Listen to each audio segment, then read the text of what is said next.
If you blinked over the holidays, a lot just happened. Bitcoin tagged 90,000 again. Institutions didn't flinch. Infrastructure quietly leveled up. And most people still arguing about whether the last candle counts. While timelines were full of giveaways, memes, and Christmas cheer, the real story kept moving underneath. Corporate treasuries kept stacking. Enterprise platforms went live. And the rails for the next phase of crypto adoption got a little sturdier. No hype, no fireworks, just progress. Today's show is about reconnecting the dots, where the market actually is, what institutions are actually doing, and why the quiet parts of this cycle tend to matter the most. We'll cover the market, we'll break down the biggest stories from the holiday stretch, and we'll take a closer look at what real infrastructure adoption actually looks like. Because when price pauses, that's usually when people stop paying attention. This is the SENB Daily Brief. It's Monday, December 29th. Let's get into it. You're listening to the SENB Daily Brief, powered by Whole Shot Coffee. All right, let's reset the board and look at what the market is actually doing, not what Twitter feels like it's doing. After a quiet holiday stretch, we're starting the week with real structural changes showing up on the charts. Bitcoin is trading just under 88,000, and for the first time in months, it's doing something important structurally. BTC is breaking out of the descending channel that's contained price since the fall. That doesn't mean number go up tomorrow, but it does mean the trend pressure that's been pushing price down is weakening.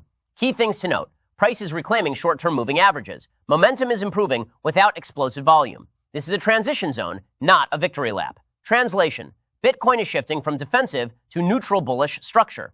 Ethereum is actually leading here. ETH is trading around $2,930, and unlike Bitcoin, it didn't just break out. It broke out and confirmed with a bullish retest. That's important. Breakout? Check. Pullback? Check. And buyers defended the level? Check. This is the kind of structure traders wait for. Ether isn't sprinting, it's walking back onto solid ground. XRP is still the outlier. Price is hovering around $1.85, and it remains inside its descending channel. No confirmed breakout yet. That said, selling pressure is slowing, momentum is flattening, and it's approaching decision territory. This is a watch, don't chase chart. If it breaks, but it hasn't earned that headline yet.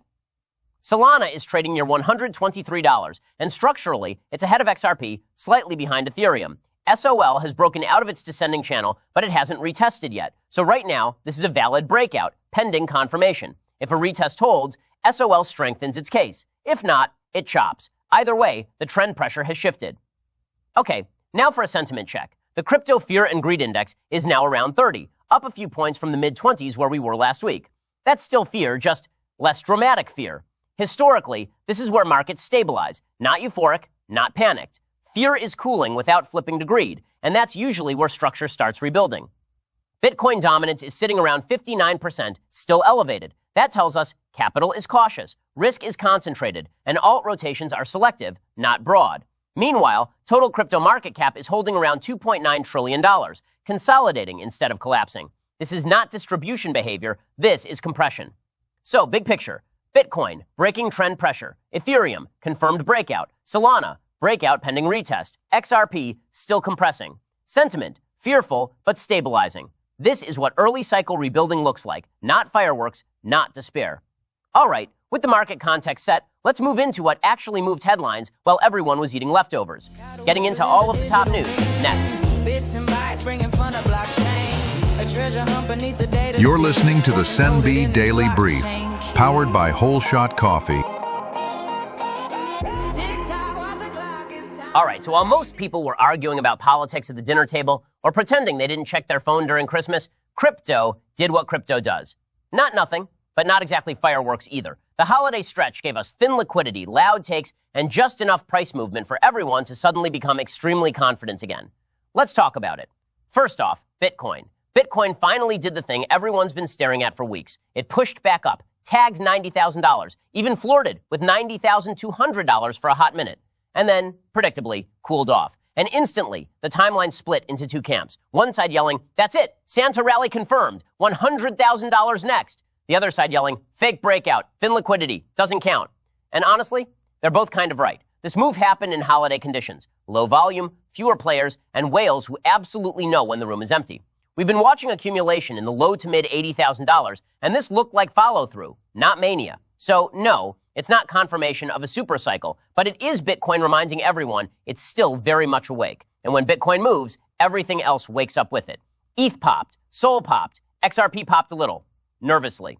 Which brings us to institutions, because while retail was posting memes, the suits were doing something else entirely. Michael Saylor, shockingly, bought more Bitcoin. I know, stunning development. Strategy added 1,229 BTC, dropping another 108 million, bringing their total to just under 672,500 BTC. That's over 50 billion worth of Bitcoin sitting on the balance sheet. And at this point, this isn't even news. It's a recurring calendar event. Saylor isn't timing markets. He's not chasing breakouts. He's just methodically vacuuming supply and daring anyone to call it wrong 5 years from now. Love him or hate him, that kind of conviction tends to age. Interestingly. But while Strategy was buying, ETF flows told a slightly different story. Here's where it gets nuanced. Over the holiday week, Bitcoin spot ETFs saw outflows, roughly $780 million. Ethereum also saw money leave. Meanwhile, XRP ETFs pulled in capital. Solana saw inflows. Alt exposure held up better than a lot of people expected. And no, this doesn't mean institutions are dumping Bitcoin. It means they're doing what institutions do best, rebalancing risk while retail argues on X. Bitcoin still dominates the market, but capital rotating within crypto instead of fleeing it, that's not bearish, that's maturation, which, honestly, is a theme that kept showing up all week, even when the timeline got a little ridiculous. Because if you were on X at all during the holidays, you know what really took over. Giveaways. Everyone became Oprah. You get some Bitcoin. You get some Solana. Like, retweet, tag 6 people, and maybe we'll change your life. From 1 BTC charity raffles to 100 Sol drops to 1,000 Christmas giveaways, the engagement numbers were insane. Was any of it market moving? No. Did it boost vibes in a quiet week? Absolutely. And in crypto, vibes matter more than people like to admit. And then, the memes. Oh, the memes. Crypto bros heading into 2026 who thought they'd retire in 2025. The job I'll apply for if crypto dies. Gold versus Bitcoin debates resurrected for the 1,000th time. Underneath the jokes was something real, though. 2025 humbled people. Regulatory wins happened, institutions showed up, but price didn't reward impatience. And instead of despair, the mood right now feels more like resolve. Not euphoric, not broken, just quietly positioning for whatever comes next. Which brings us to something that didn't trend nearly as hard, but matters a lot more than another giveaway post. Because while the timeline was distracted, IBM quietly launched something called IBM Digital Asset Haven. No token, no hype thread, no influencer rollout, just infrastructure. And after the break, we're going to slow this down and unpack why that matters, not for price tomorrow, but for where crypto is actually heading next. We'll get into it after this. A treasure hunt beneath the data seas, fortune coded in these blockchain keys. You're listening to the SENB Daily Brief, powered by Whole Shot Coffee. All right, let's slow this down for a second. Because while everyone was celebrating holiday giveaways and arguing about whether a $90,000 Bitcoin wick counts, IBM quietly did something far more consequential. IBM launched the Digital Asset Haven. And if you didn't hear about it right away, that's not an accident. That's the point. This wasn't a hype launch, no token, no roadmap thread, no influencer tour. IBM announced this back in October, rolled it out through Q4, and only now is it starting to register as news. Because this isn't for retail. It's not for traders. It's not even for crypto Twitter, which is probably why half of you missed it. This is infrastructure. For governments, for banks, for institutions that don't experiment loudly, they deploy quietly. Let me be very clear about what this isn't. IBM did not build an exchange. They did not build a wallet app for you and me. They did not enter crypto the way companies did in 2021. You know, vibes, NFTs, and then disappearing. What they built is an operational backbone for digital assets. Custody, settlement, compliance, governance, key management. The stuff that actually matters when real money shows up. IBM Digital Asset Haven lets institutions manage the entire life cycle of digital assets, from storage to transactions to reporting, across more than 40 blockchains. Bitcoin, Ethereum, stablecoins, tokenized assets, public chains, private chains, all under one secure, programmable system. Not connect this wallet and hope nothing breaks. Not trust me, bro, the keys are safe. Actual production-grade infrastructure. And this is where the conversation really changes. Security. This platform stacks multi-party computation, hardware security modules, confidential computing, quantum-safe cryptography, and offline signing orchestration. Translation?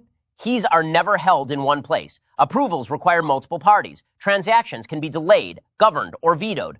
Cold storage isn't a USB stick in a drawer or taped under someone's desk. This is post-FTX design. This is we are not losing this money design. Now here's the part most people are missing.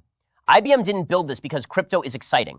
They built it because regulation is finally solidifying. Stablecoin frameworks, tokenized real-world assets, banks wanting exposure without chaos. Institutions are moving from pilots to production, and IBM wants to be the company that makes that transition boring. Which, by the way, is exactly what institutions want. Now let's talk about why you should care. Because no, this doesn't change your life tomorrow, but it absolutely changes the direction of the next decade. When companies like IBM build this kind of infrastructure, crypto stops being a side system and starts becoming part of the financial core. It means banks offering Bitcoin custody without sketchy third-party risk, tokenized assets showing up in mainstream investment products, faster, cheaper cross-border payments without rewriting the entire banking system, fewer blow-ups, fewer scandals, fewer oops, we lost the keys moments, which honestly is a nice change of pace. And this is why this didn't trend on X the day it launched. No memes, no moon targets, no referral links. Just enterprise software doing what enterprise software does best, quietly reshaping the rails underneath everything. So when people ask, why does price feel slow even though adoption is happening? This is the answer. We're not in the hype phase. We're in the integration phase. And IBM just planted a very large flag right there.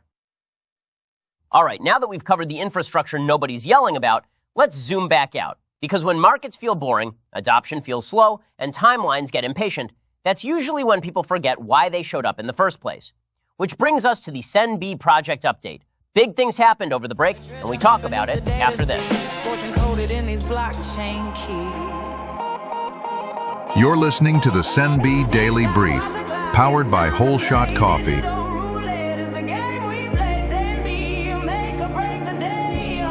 All right, before we move forward, we need to talk about what quietly happened over the holiday break. Because while the market slowed down, SENB didn't.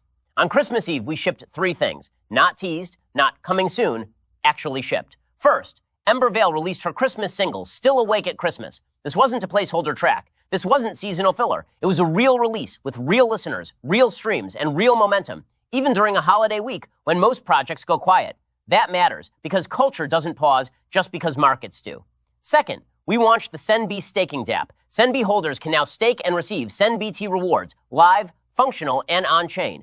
This is a foundational milestone, not speculation, not roadmap theory, actual utility, running before the end of the year. And third, we officially announced an airdrop for Tooker holders. Details are intentionally still under wraps. There will be a dedicated page on the website, a clear explanation, and a simple participation flow. No puzzles, no gas wars, no nonsense. What I will say today is this. If you're a Tooker holder, this was built with you in mind. More soon. Now here's the part I want people to really understand. These releases mean something bigger than any single feature. With what shipped over Christmas, SENB has effectively completed Phase 1 and is nearly finished with Phase 2, almost 3 months ahead of schedule. Phase 2 wasn't due until March 2026. We're not there yet, but we're close enough that the direction is undeniable. And just to be clear, this wasn't achieved by rushing. It was achieved by not screaming soon every week and actually building. What comes next doesn't require speculation. It requires patience. Early January brings more clarity, more visibility, and a project that's entering 2026 with infrastructure already in place. That's not common in this space. So if you took a few days off over Christmas, good. If you missed a few headlines, no problem. What matters is this. SENB didn't pause. SENB didn't drift. And SENB is entering the new year ahead of plan. We'll talk more about what's coming soon. You're listening to the SENB Daily Brief, powered by Whole Shot Coffee.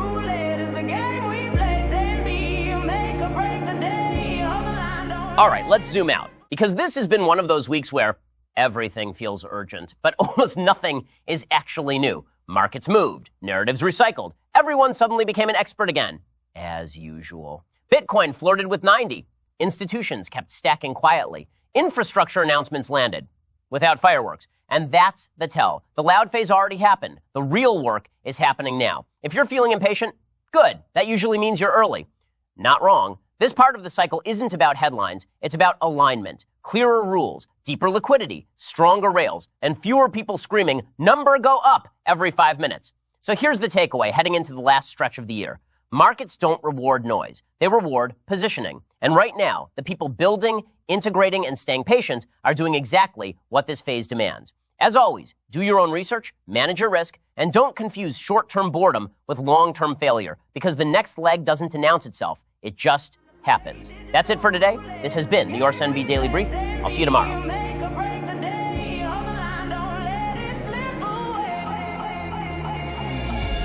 The SENB Daily Brief is a production of Sen B'Hiro Media in collaboration with Whole Shot Coffee, coffee that fuels champions. Written and hosted by yours truly, Sen B'Hiro. Production, editing, and scheduling handled by Maya Valencia, who somehow keeps me on time, caffeinated, and occasionally polite. Original theme music composed and produced by Paul Hahn, the community legend whose beats hit harder than a Fed rate hike. Research support provided by the SENB community. Proof that sarcasm and spreadsheets can coexist. For more shows, merch, and on-chain chaos, visit senbhiromedia.com. Thanks for tuning in. Stay caffeinated.